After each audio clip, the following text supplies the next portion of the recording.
What's good, y'all? It's your boy Twiz. Star Wars Rogue One, the movie that everybody is talking about right now. A little thing about me, guys.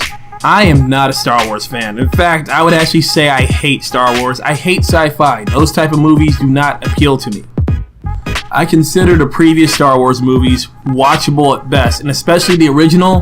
I cannot watch them without falling asleep. Now, you know, I am a harsh critic, I admit. And I give anything a chance as long as it's decent. And that's why I consider the movies watchable, because I did watch them.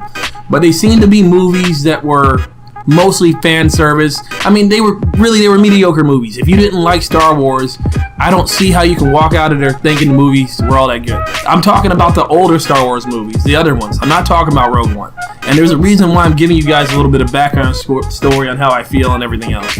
Going in there, watching Star Wars Rogue One, I've already had the feeling that I wasn't going to like the movie. This is not a spoiler. I'm not going to give away any spoilers about the movie.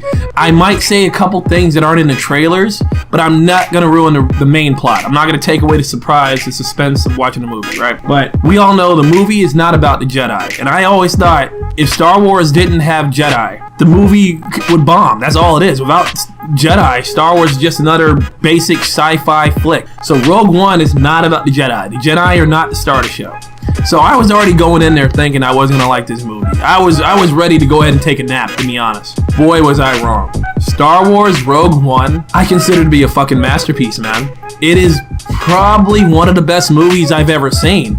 And I can't really comprehend why it is. Well, I can. Like I brought up about the Jedi. Like in anything else with this cliche, you got the underdog who has to go up against the powerful empire, and then eventually the underdog, he gets stronger, he learns his true powers, you know, like think Goku, he turns into a Super Saiyan, think Naruto and the Nine-Tailed Fox and everything else. Star Wars has always been about that. That's what happens in every Star Wars movie. You got this underdog who discovers his real power, and then suddenly he can take on an army or whatever, and that's what they inject that into the movies to make them not boring. Like, you know, it's boring, and then now they added this feeling of mystery and excitement because you want to see how far they can stretch their powers. You see, Rogue One doesn't do that.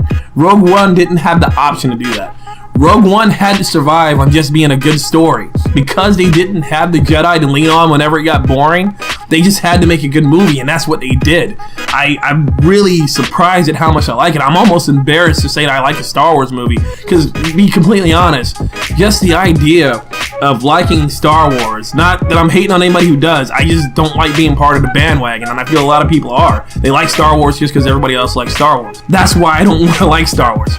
But this movie especially, this movie was just really good. So like I said, I'm going to give you some info without really spoiling anything, right? The cast of characters was pretty good. The voice, the actors were pretty good.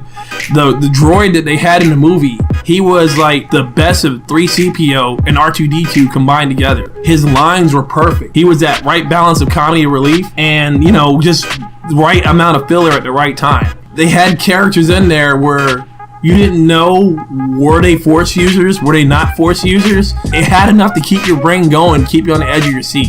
And it's kind of funny considering we all know how the movie ends anyway. Because Rogue One is supposed to take place before the Death Star gets blown up. So, but even with that, you know how the movie's going to end, but yet you're still engrossed into the movie. So with that said, man, anybody who's thinking about not watching Star Wars Rogue One, you need to go see it. I think he's already going to win Best Movie of the Year. I mean, I know that Beauty and the Beast is coming out, and Disney has been making some good movies. Hell, Disney made this movie. You need to go see this, even if you don't like Star Wars movies. Anyway, I'm your boy Twiz, and I'm out.